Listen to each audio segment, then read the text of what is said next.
Mà bà chị Chính bà nói anh vay 7 triệu đi chơi gái, mà anh có vay hay không? Có thì anh nói. Có thì chú gật đầu được rồi. Bà nói anh rằng là vay 7 triệu anh đi chơi gái, bà không có biết cái gì hết trơn, bà góp hết 1 triệu mấy rồi cho người ta rồi. Là chú có vay không? Có vay. Rồi chú có đi chơi gái không? Không. Rồi chú sử dụng tiền đó để khám bệnh đúng không? Đúng rồi. Dạ. Chứ không có này kia ha. Chứ ổng nói rằng mới đi cắt mổ về còn đâm ống uống với thở đây, làm sao đi chơi gái được mà để hỏi tiền đó. Đó, bây giờ chị Chính bả nói anh như vậy đó. Đó, anh biểu xấu vậy đó. Dạ, như vậy là cái số tiền 7 triệu mà mượn của cái chị đó là hoàn toàn là chú sử dụng để đi khám bệnh thôi, với uống thuốc thôi. Dạ, chứ không có chơi bời gì hết. Giờ là chú đứng chính lại ha. Dạ. Rồi. Đính chính lại. Nếu không là tôi sẽ gửi đơn của mình. Gửi đơn ra công an xã sẽ mời mới vô, hoặc là tôi gửi đơn ra tòa án. Nói thiệt, tôi sẽ gửi đơn ra tòa án đấy. Dạ. Coi như là mình sẽ làm lớn vụ việc này lên. Đúng rồi, tôi gửi đơn ra tòa án đó. Vu khống người ta. Vu khống mà lên mạng luôn chứ không phải là vu khống ở chòm sớm đâu. Tôi thấy anh em tôi lo cho ảnh hết tình vậy thôi, chứ đâu có ăn ổng cái gì đâu, tiên ngần nghèo cho sạch cái thơm, không bao giờ nhớ bằng cái đồng tiền của ảnh đâu. Tôi bư vào tối ngày giờ này tôi mới về nè, mấy ông điện tôi chạy về. Đính chính lại. Việc đó không có đúng không? Không có đúng sự thật vậy. Rồi thì em còn bả xác nhận rằng là hai vợ chồng tôi ăn chia với ổng thì tôi sẽ gửi đơn ra để cho nhà nước xử lý. Dạ đúng rồi. Em mình đồ đạc của mày ăn đấy là tao xin cho mày không á. Đạo trá của mày ăn là tao xin cho con người của bà ha. Tao xin bắt nhai bắt đất mà thằng chồng bà chết rồi đó. Bà vô bà còn nguyên của thằng chồng bà chết mà để cho tôi có ai thấy đâu tao nói chuyện. Không có mắt không có hậu hữu. Không có rõ mày rút tao đi rồi hả? Gan nha. Ôi ôi.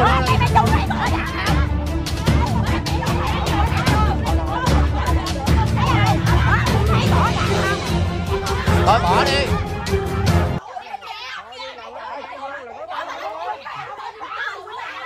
Thôi bây giờ mình im đây nè. Mình im nè, quá rồi sao mà xử lý được.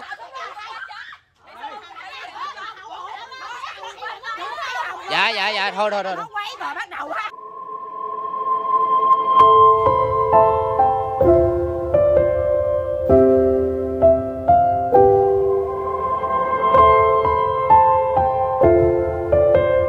Dạ, Thanh Trúc xin chào cả nhà. Thì bữa nay Thanh Trúc có đi ngang chỗ cái hoàn cảnh hôm bữa thì chị chồng em dâu thì cự lộn, thì bữa nay cũng nhờ Thanh Trúc lại quay một cái câu chuyện là bên này đứng dính lại, thì vợ của chú nói như thế nào và em chồng nói như thế nào, thì Thanh Trúc mời cô chú và anh chị để theo dõi rõ video. Tôi là vợ anh Thái cho tiền góp ở ngoài chợ Dầm Sáng. Rồi lúc á, mà bả đi vợ ổng á là đi Phú Quốc hồi nào tôi không biết, ổng mới chạy xe lại nhà tôi á. Ổng nói bây giờ bả đi Phú Quốc rồi, tôi không có tiền tôi đi khám bệnh, mà cách đó ổng còn chạy xe được, với ổng cũng yếu rồi. Mà ổng nói ổng bây giờ ổng không có tiền, ổng đi tái khám, đi khi khám ở Sài Gòn á, bây giờ ổng bị ung thư cái này nè, ổng nói vậy đó. Rồi á, tôi mới đưa tiền ra, tôi nói thôi bây giờ nè, tôi đưa tiền cho ông đi. Ông nói ông lãnh cái nhà cho cái thằng đó là ở ngoài thành phố á, nó làm ngoài thành phố á, về nó mới kêu ông cắt cái nhà. Rồi ông nói á, cho tôi hỏi đi. Rồi á, mới đầu thì ông nói cho hỏi, rồi tôi thấy ông bệnh quá rồi tôi không có ăn lời. Rồi á, tôi đưa 7 triệu. Tôi đưa 7 triệu mà tôi đưa 2 lần. Một lần 5 rồi một lần 2. Rồi á, ông nói chừng nào cái thằng đó mà nó về nó nhận cái nhà, tôi còn giữ chìa khóa ở đây nè, chừng nào thằng đó mà nhận cái nhà tôi lấy tiền tôi trả lại cho chị. Bây giờ nó đi rồi tôi đau quá, tôi đi mặn không nổi, tôi phải đi khám, tôi lấy thuốc về tôi uống. Tôi không có tiền. Rồi bà nói với tôi là ổng lấy tiền đi chơi đỉ đồ này kia, thật sự là không có. Cấp đó là ổng yếu rồi. Là cái cô vợ á. Là nói người chồng mình như vậy. Mới hồi ngày kia nào tôi mới nói gì nè, bây giờ á bà nói bà không trả tiền, bà ổng thiếu 7 triệu mà bà trả được một ngày 20 ngàn, mà bà góp được 2 tháng rồi, tôi góp vốn lại là được 1,2 triệu, là coi như còn 5,8 triệu. Bây giờ là bà nói bà không trả, rồi ổng bệnh gì ai trả cho tôi.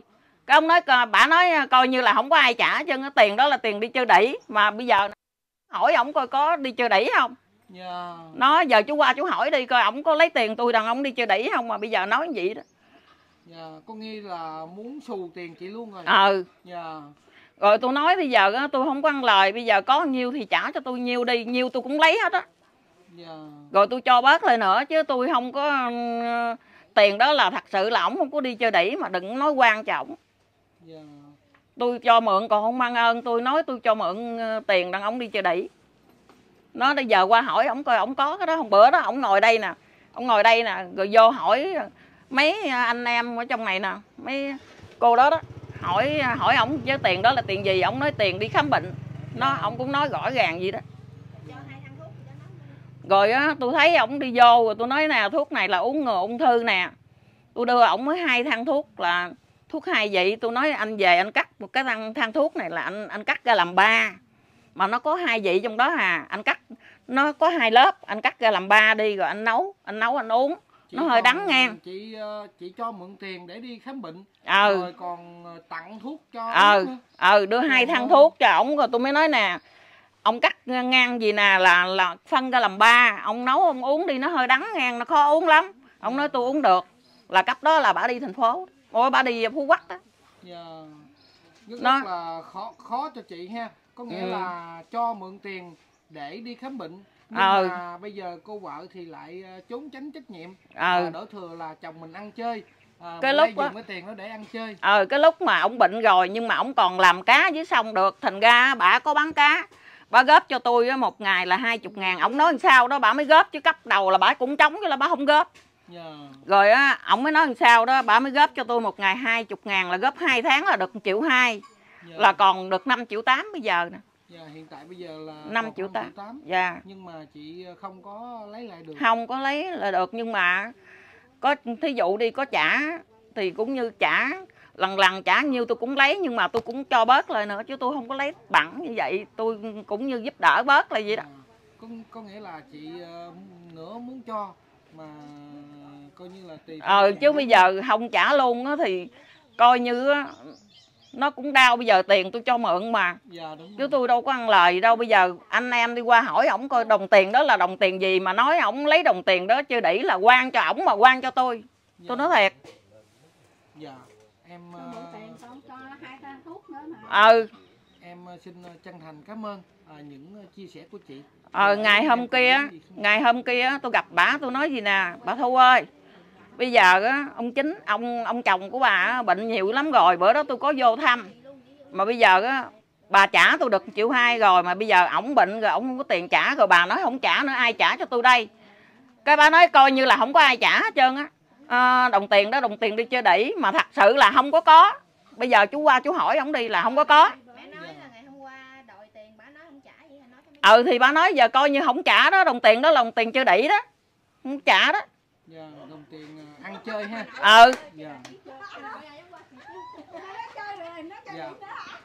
Em xin chân thành cảm ơn chị ạ. Rồi cái bắt đầu á nó mới năn nỉ tôi dữ lắm. Tôi nói con an tâm ở bển con làm đi. Rồi nó khóc với tôi dữ lắm. Với lại cái thằng anh hai là con cái người lớn của vợ lớn của ổng á. Nó nói anh hai ơi, mẹ bên này á bả gây áp lực cho em dữ lắm. Bả chửi tiền lần nào á em muốn gửi về cho cha bả chửi em. Từ quấy giờ bả không có cho em gửi tiền về cho cha. Là bữa nay á em mới rảnh rồi em tắt nga em gửi cho cha 600.000 về, bả ký lên đầu con. Bả ký lên đầu em, bả quýnh em. Bà ký bà nói đụng con đĩ mẹ mày, tao không cho mày gỡ mà mày còn lén mày chợ gỡ. Là chính con nhỏ đó nó kể nha. Rồi nó nói bà gây áp lực cho nó lắm. Bên này á chứ Út đừng có cho cha con về ngoại. Về ngoại là khó sống với bà lắm, bà gây áp lực cho con với cha dữ lắm. Rồi chị con chữ nè, rồi anh hai con chữ nữa. Rồi con khổ lắm Út ơi, mà nó nói mà nó khóc dữ lắm luôn. Rồi anh hai nó mới nói á là con riêng á. Rồi nên ra bắt đầu là nó nói rằng là ông anh Chính này ảnh nghe cái con ổng nói như vậy, ổng mới viết giấy cho tôi. Ổng nói bây giờ mày kêu nó đi về đi, sống không nổi thì đi về. Nó sống không nổi thì đi về. Nói mày không đi khám đi nghe. Đau cuống họng đó là bị ung thư này kia, ta đi khám đâu, mày mua thuốc hay mày đi lo bệnh đi nghe. Cái nó nhậm gì. Lúc đó là đi mần. mặn dữ lắm. Rồi cái thời gian sau này cái nhiều thấy nó ngại tiều tị. Rồi đi vô đây ông này ổng cũng ấy kiếm thuốc kiếm đồ giặt cho nó. Rồi anh em á cái đi khám bệnh là nó bị ung thư hàm. Rồi cái lúc đó là ung thư hàm mới chở ông này nè, ông chồng tôi mới nói thôi bây giờ mày kêu chở mày á chở mày đi thành phố đi khám mà đi. Cấp đó là nó tiều tị là nó nhiều rồi. Cái là ta nó đi lên Châu Đốc hay đi đâu đó không biết, là nó khám là nó bị ung thư hàm. Cái đi thành phố ở trong này anh em mới cho 10 triệu. Mới cho 10 triệu lúc đó đó. Cho 10 triệu là đi ngoài lấy nguyên cái hàm này nè. Cái vợ chồng tôi với hai chồng con Mừng nó đi ra ngoài thăm. Đi ra ngoài thăm rồi bắt đầu thời gian sau cũng ở đâu tháng 2 tháng gì đó không biết. Cái nhỏ này nó đi thành phố đi cái gì? Đi Phú Quốc đặng bán vé số. Là vợ của chú. Vợ của chú, vợ của thằng Sĩ đi Phú Quốc. Cái tôi mới nói trời ơi, thằng Sĩ nó bệnh vậy mà cưng đi cái gì thôi ở lại đi. Cái nó nói ở lại, nó ngay nó nói câu chuyện cũng được. Nó nói chị ơi ở lại rồi tiền ở đâu mà lo. Tôi nói thì tới đâu hay lo tới đó chứ sao. Thì tôi thấy nó đeo vòng vàng nhóc hết trơn. Là cô vợ nó. Hiện tại bây giờ cũng còn có thì tôi nói chắc không bao giờ tôi nói gian. Vòng vàng nó còn đeo nhóc hết trơn, đeo vòng, đeo lắc, đeo dây chuyền. Tại ngày hôm qua vô đây nó cẩu ra đó, chứ mấy lần trước là tôi đi ra ngoài tôi thấy nó còn đeo. Đó. Rồi thằng này là tôi nói sao mà thằng này nó than là không có tiền. Cái tôi nói vợ mày đeo vàng nhóc trơn. Sao mày không kêu vợ mày dòng vợ chồng sống với nhau. Mặn thì sắm, chừng nào có bệnh hoạn thì phải lo, phải bán lo chứ sao mày nói chuyện gì kỳ à. Cái nó nói dễ gì chị ơi, nó không có sức ra đâu. Đó. Ơi, chồng mình bệnh như vậy mà không sức ra. Chính là thằng này nó nói. Chứ nó nói thì mình không có biết vợ chồng nó. Cái lúc đó là cái bắt đầu đi về tôi thấy tiều tị cái hai chồng này nè. Nó ra ngoài là nó bỏ đi Phú Quốc, nó ngay nó cũng không biết gửi tiền gì không, mà cái vụ đó ở ngoài mình không có biết. Thằng này nó sống ở ngoài của mình ơn đi. Mẹ con đi Phú Quốc mặn. Rồi cái mà cái đợt sau này là cái thằng này nó mệt, nó đau nhiều. Rồi cái kêu nó về á đặng đi mổ lần 2. Cái ông này ông nói bây giờ mẹ yếu quá. Chồng tôi á nó ngay đi ra ngoài, nó chồng tôi á nói bây giờ mày yếu quá người ta không có mổ lần 2 thôi ở trong này uống thuốc nam thuốc bắc đi chứ mà đi ngoài người ta không có mổ vì mày không có sức khỏe người ta không có mổ đâu. Đó. Mấy lây lắc thế thôi cái nhỏ này nó mới bỏ đi Phú Quốc nữa. Là lúc là nhiều rồi đó nghe, bỏ đi Phú Quốc nữa. Rồi đâu 10 bữa nữa sau hai chồng thằng này nè, hai chồng thằng Út Mỹ thằng cục giò á mấy rước về mà nó ngay cái nhà này là không, cái nhà này là của thằng con tôi. Hai chồng nó bằng ở Bình Dương đó, tôi cắt nhà cho hai chồng nó ở mà nó đi Bình Dương nó đâu có nhà đây đâu mà nó ở. Cái hai chồng này đem về đây mà nó ngay không có hỏi tôi đi qua tôi cúng bị gì mẹ nó chết bà thứ tư á đã chết thờ đây nè, cái bàn thờ đó tôi mới qua tôi cúng tôi gặp tôi hết hồn tôi nói ủa ông Chính đi vô đây ở, tôi thấy đồ đạc dọn dẹp rồi cái nói vô đây rồi cái tôi nói Phật ơi, tôi nói trong bụng tôi nghe có sao tôi nói vậy, tôi biết cúng kiến biết ăn chay niệm Phật mà có sao tôi nói vậy, tôi thấy sao tôi nói vậy mà tôi nghe sao tôi nói vậy, tôi không bên nào tôi không bên nào mà tôi không có nói thêm bên nào hết trơn á. Cái tôi mới nói ông ơi lỡ hương sĩ nó chết rồi hai chồng hổ chắc nó không dám, nó điện về nó nói Phật ơi, ông Chính ông về đó ở lỡ ông chết rồi con không có dám về ở đâu, chồng con nít mà. Rồi cái ông này ông nói thôi kệ nó tới đâu hay tới đó chứ bây giờ em Út bỏ đâu bây giờ. Chính là bữa đó đi về ha, không có đồng bạc trong mình nữa. Không có tiền trong mình. Không có tiền trong mình, tôi cho 300.000 vô nước biển hỏi nó coi. Tôi qua cái vô nước biển ông Út nè hỏi có, ông Út cái ông chích thuốc nè hỏi coi có không. Tôi cho tiền vô nước biển với ấy là lần đầu nha. Cái chú gì? Ông có săn sóc mà con nhỏ hai chồng cục giò. Con nhỏ này là tắm rửa gội đầu cổ giặt đồ giặt đạc. Tôi nói thiệt ha, tôi không có làm chuyện đó được đâu. Mà chị em tại không có vợ nó, sao lẽ vợ nó đi vô đây mang ơn ở trong này không hết. Chứ có đâu mà vô quậy quạ mà chửi mắng như vậy. Đi vô á, vô chơi nhà dơ, sao mà đồ tùm lum chứ. Nếu mình chồng mình gì thì mình vô mình dọn dẹp, mình tắm rửa cho vợ, cho chồng mình đi mới phải, đúng là vợ. đi vô đây toàn là chê cái này chê kia. Đó. Đi vô á, cái lần trước là chửi lộn một trận rồi, mà không có tôi ở nhà, bị gì tôi buôn bán ở ngoài chợ tới trưa tôi mới nói. Thím Út, tôi nói thiệt, thím Út này thiệt là tốt, con nhỏ này rất là tốt chứ anh chồng ai mà tắm rửa gội đầu gội cổ giặt đồ dơ như vậy. Cái miệng của nó là ra máu với ra ấy gì quanh năm suốt tháng á. Cái lưỡi của nó bị gì đó. Cô cho con hỏi thăm nè, có nghĩa là cái cô vợ này đổ thừa cho cái người em chồng của mình là cố tình đem chồng mình về đây để lợi dụng vào cái sự yêu thương của Mạnh Thường Quân để mà lấy tiền. Dạ. Nhưng thực tế ra thực tế tôi thấy sao thì tôi nói như vậy. Tiền ai cho thì nó giữ, muốn mua cái gì hay là mua cái gì đó thì viết giấy đưa cho thằng cục giò nó mua. Đó là cái thằng cục giò, thằng Mỹ đó, thằng Úc đó mua. Tôi thấy đưa tiền, viết giấy rồi đưa tiền, chứ tôi tiền bạc thì vụ đó tôi không có biết thiệt. Nhưng mà hai chồng thằng này nó tốt, nếu nói vậy thì nó quan hai chồng nó làm ơn mắc quán. Tôi nói thiệt, theo lẽ con nhỏ vợ thằng thím Út á, thím Chính á, bà có coi cái clip này đi nữa về tẩy bà buồn tôi và chịu. Như hồi lúc bà vô bà năn nỉ ông Chính về đó là tôi có nói mình tưởng đâu như vợ chồng mình. Tôi nói thôi ông Chính ơi đi về đi, giàu gì cũng là vợ chồng. Nói vậy chứ anh em đâu có bằng vợ chồng đâu chú. Ngủ đêm bằng hôm ông ngủ của mình ơn, bất quá chồng tôi với ông Út thì ra thăm dòm vậy thôi chứ đâu có kề cận như vợ chồng. Thôi ông về đi ông Chính ơi, về có vợ có chồng. Ông rút cái chổi nó ngay, ông đòi quánh bả. Cái tôi nói ông bệnh ông còn hung dữ ông Chính. Nó ngay bả cười không có nói. Mà cái sự bả như vậy đó tôi không có chịu thím Chính đó. Bây giờ bà buồn tôi bà chịu chứ. Theo lẽ ở trong này lo lắng cho chồng bà vậy, bà được rảnh rỗi bà đi kiếm tiền. Thí dụ như đi kiếm tiền gửi về cho ông này chị bệnh đi nữa cũng không có được quyền mà nói người ta như vậy. Dạ mình mang ơn không hết nữa. Dạ đúng rồi.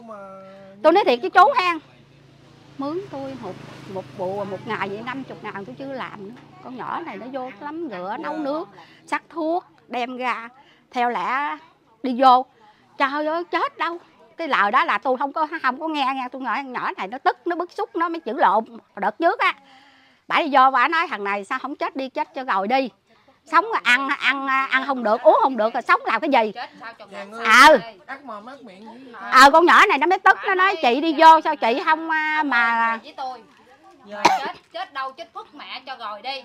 Chết sống làm chi rồi ông ngồi đó ông ăn uống không được. Ông chết làm sao cho ngọt liệm như bà già tôi vậy đó. Chàng ơi chàng. Đó cái quay ngang bà kêu ổng á, ông ơi đi về đi. Trời đất ơi sao của cải đồ đạc ở ngoài ông gom vô đây hết trơn.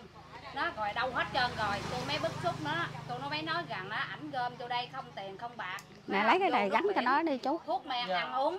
Nên ra mấy gom vô đây chỉ là bán thôi, đồ đó đồ đục cưa kìm búa gì nó toàn là đồ sắc dụng không à. Không có cái gì mà đá giá trị hết trơn á. Rồi mới bán được có 1 triệu mấy à, vô nước biển với lại chích thuốc không đủ nữa. Đó, rồi nên ra bà tôi mới nói vậy đó với bà. Đó mà bữa nay nè mà bả mới buông lời á, bả đi bả bỏ ổng đi ra Hà Tiên ở ngoài á, hành phòng ngũ quắc gì đó bán số. Rồi nên chồng tôi mới ra thấy bà ngồi vậy đó, đau ốm không ai lo mà bả còn bắt thêm giữ thêm thằng cháu ngoại nữa. Nên ra ổng chịu không có nổi. Nó rồi chồng tôi mới ra thấy vậy đó, chịu không nổi ổng mới đem về đây cho tôi nuôi. Nó đem chị cho em hỏi thăm nè, khi mà cái chú bệnh á, bệnh như vậy á, rồi cái cô vợ đi ra Phú Quốc làm thì ai là cái người mà cho chú ăn uống rồi tự ổng ăn uống thôi. Chàng ơi sao mà chú đi nổi. Thì bởi vậy mấy khó khăn mà lại bả còn để cho ổng nói với thằng chồng tôi á.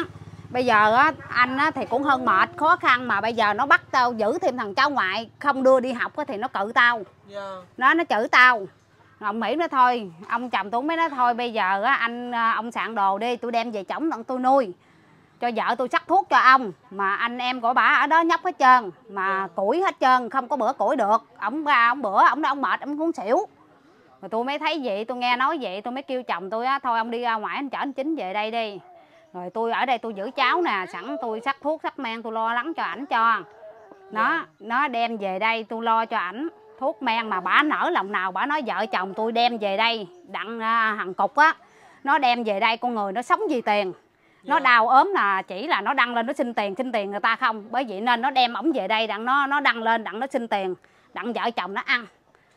Nó ăn chia sẻ lên mà con người của bả nói chuyện á, bắt nhân bắt đức như vậy. Tôi nhờ bả mà nghe được bả phải làm sao mà để cho tôi vợ chồng tôi chúc quan cho tôi, còn không ấy là tôi đây viết đơn tôi đâm thưa bả.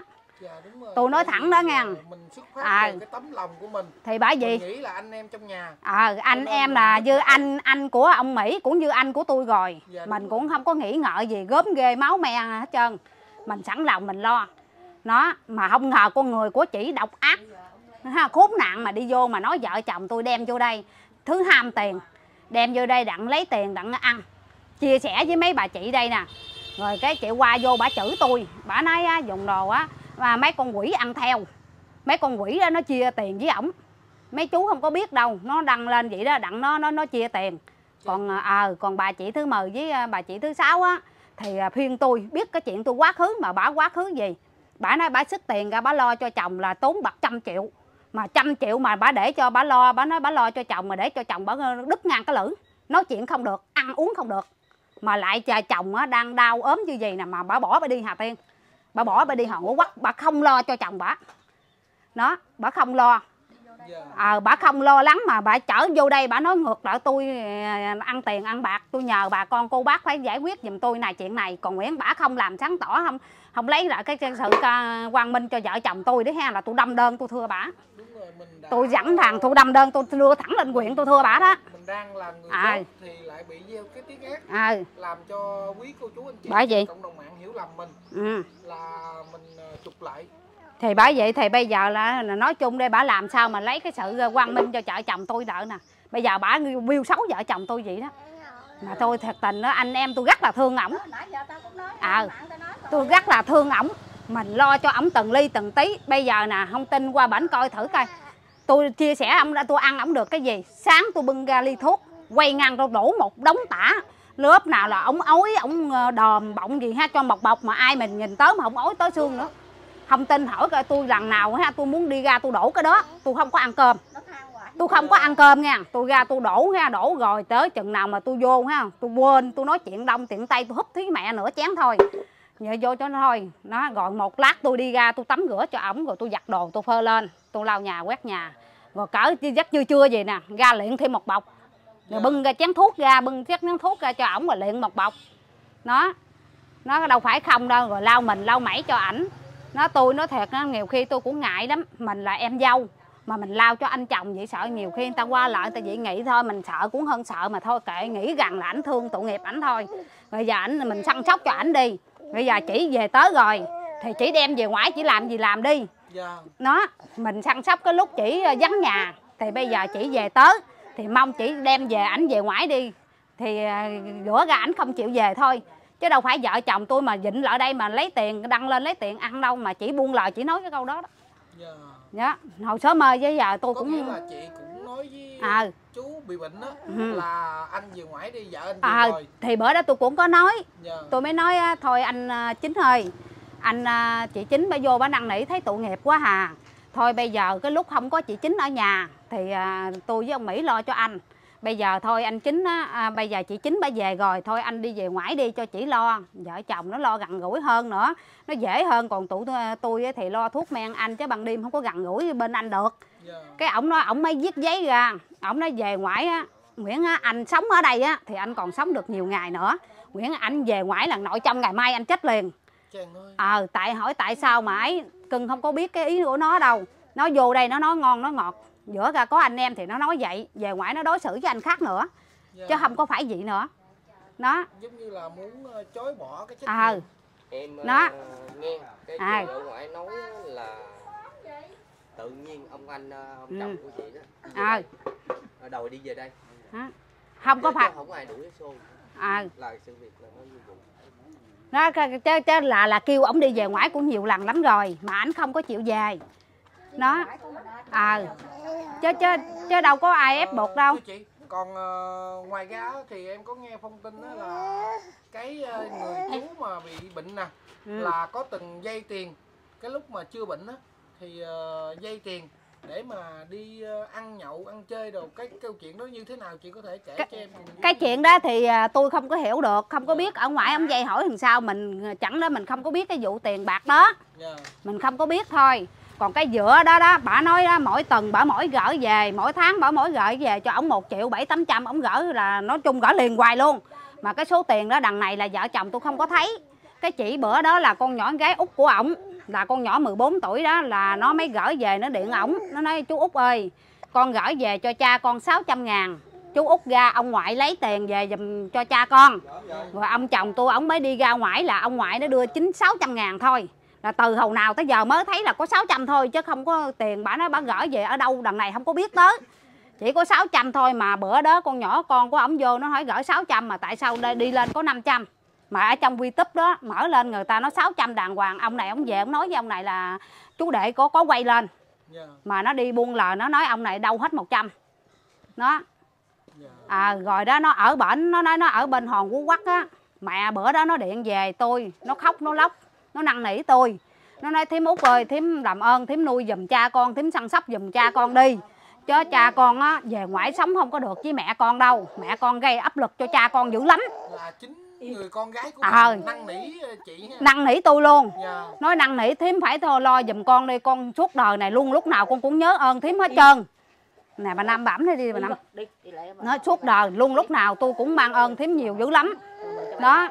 Rồi tôi nói thì con lo con mặn đi. Nè bà Năm bẩm đi luôn đi bà Năm. Dạ con xin gửi lời chào cô ạ. Thưa cô, con được biết là ở tại ngôi nhà này là có một hoàn cảnh của một người chú đang bị bệnh rất là nặng. Nhưng mà con không biết rằng chú đang bị bệnh gì á. Hy vọng rằng cô có thể dẫn con vào nhà để tìm hiểu về hoàn cảnh không cô?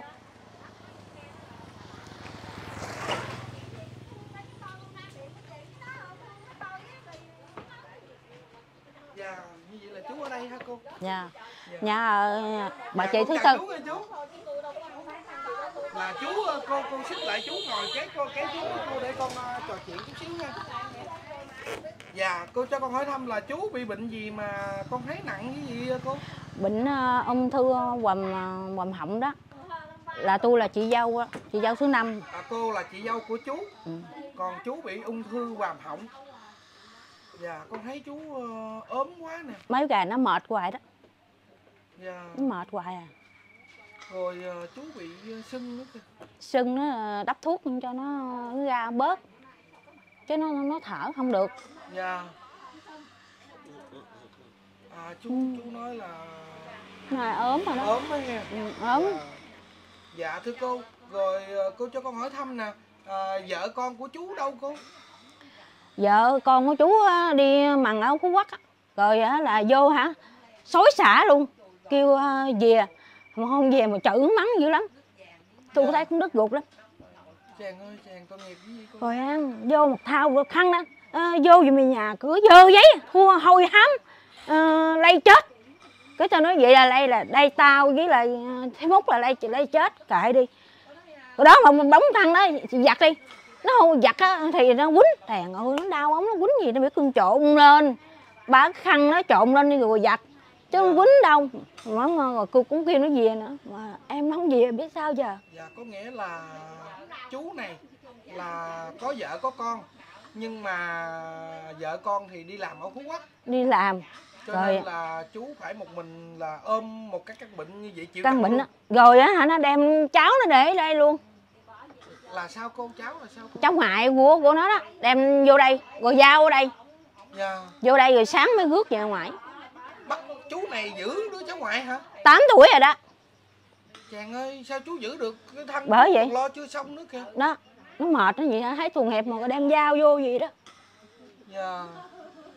Tôi thấy em chồng nó thùng hẹp quá. Bỏ rồi không được. Là thôi. Em chồng của cô ha? Em chồng. Chà phải giờ ngó coi này kia nọ. Chà chết bất tử. Em thứ 10 đi làm tối ngày. Còn em thứ 6 cũng đi bằng tối ngày. Ai cũng có cái kinh tế hết. Mình ở nhà mình dầm chừng chút. Dạ, con thấy đứt ruột quá, con nhìn chú thở giống như là khó khăn đó. Thấy thở mệt lắm. Thì cô cho con hỏi thì chú bệnh như gì nè, thì bên vợ con á có chu cấp tiền hay có lo gì vô đây không cô? Mong cô chia sẻ thật lòng cho con ủi gì được biết. Không có biết đồng bạc nào hết trơn. Không có biết đồng bạc này vô mà cho, chỉ là bữa đó là một cái ghế là rồi đó. Là mắng chữ đuổi kêu đi về ngoài mà chữ mắng còn hành hạ. Chàng ơi chàng. Là ai là chữ chú hả? Vợ chú á.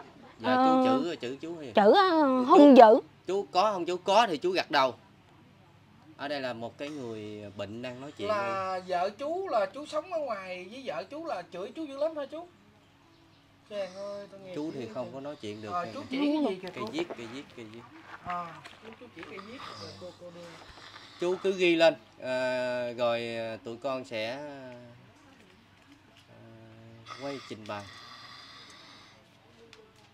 Chú thì em nói không gì có đó, nói chuyện được nha. Không có nói chuyện được. Sữa thì nói được thôi. Dạ. Tôi làm chồng còn hơn làm dâu, cho nên tôi thoát ra được rồi thì tôi tôi rất khỏe, cảnh tôi rất khỏe, còn sống rất lâu. Về sống chung thì có thể là tôi sẽ mau chết sớm. Mùng 5 con gái đi làm 2 tháng mới gửi về cho tôi, gửi về 600. Có khi ăn cơm xong nó ngồi ghi số đề. Chàng ơi chàng. Cái này chú là con có ở ngoài kia có nghe nói là lo cho chú dữ lắm. Thì chú ở đây con không phải là tụi con quay để chuyện cá nhân mà, nhưng chú nói thật lòng ha. Tại vì mình cũng đã bệnh thì chú chia sẻ lên thật lòng cho cô chú anh chị, người ta sẽ giúp mình được cái phần nào.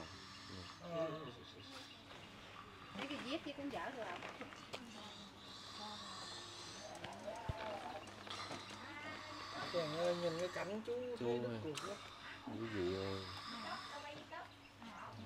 thấy xót. Rồi đây thấy như vậy đó, chị em tôi thà là lấy chết chứ để em nó tội nghiệp nó. Nè,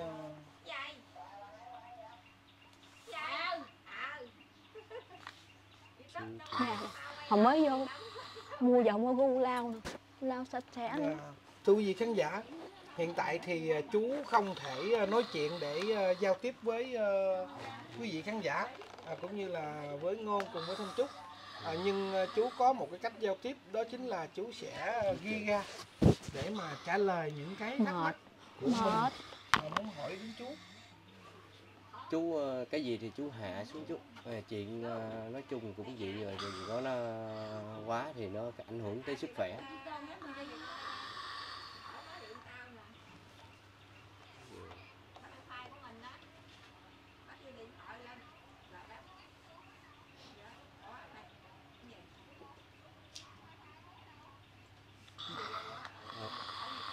Ngày mùng 1 Tết, con gái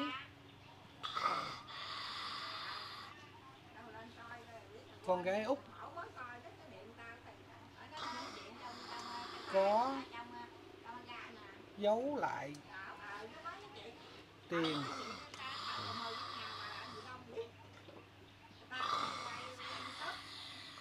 Chú mệt lắm. Thôi được rồi chú ơi. Thôi được rồi chú ơi.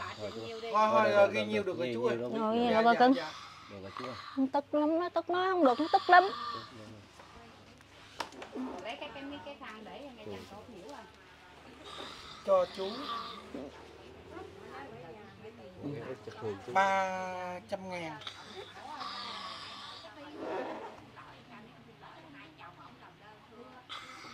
300.000 hả chú ha?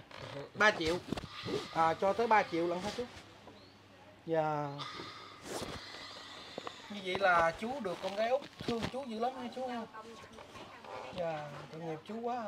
Thôi chú đừng ghi nữa chú ơi. Chú giữ gìn sức khỏe đi. Ở đây. Dạ.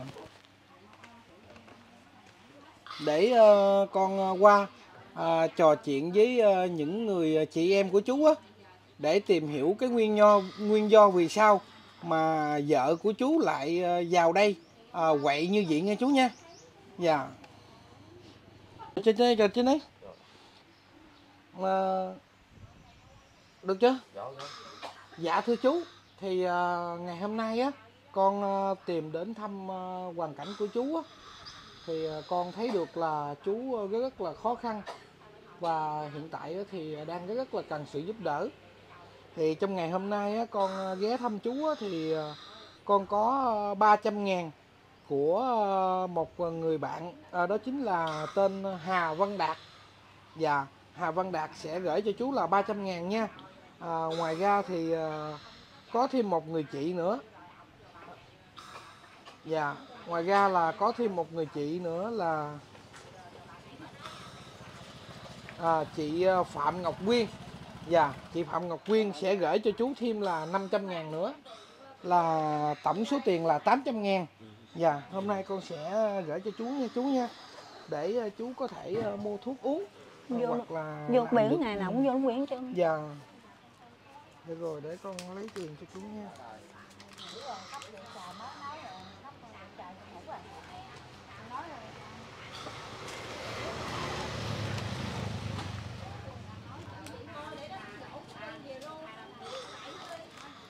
Dạ, thì thưa chú, đây là số tiền 800.000 của quý Mạnh Thường Quân, con vừa nêu tên đó, gửi cho chú để dành uống thuốc nha chú ha.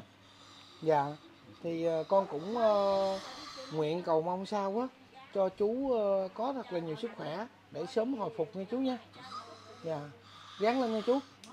Dạ, Ngôn xin gửi lời cảm ơn chân thành đến quý cô chú anh chị Mạnh Thường Quân trong và ngoài nước đã đồng hành cùng Ngôn, giúp đỡ cho những hoàn cảnh nghèo khó khăn. Dạ, thì đến đây Ngôn xin phép được kết thúc video và Ngôn hẹn gặp lại quý vị khán giả ở một video kế tiếp nha. Ngôn xin chào và hẹn gặp lại.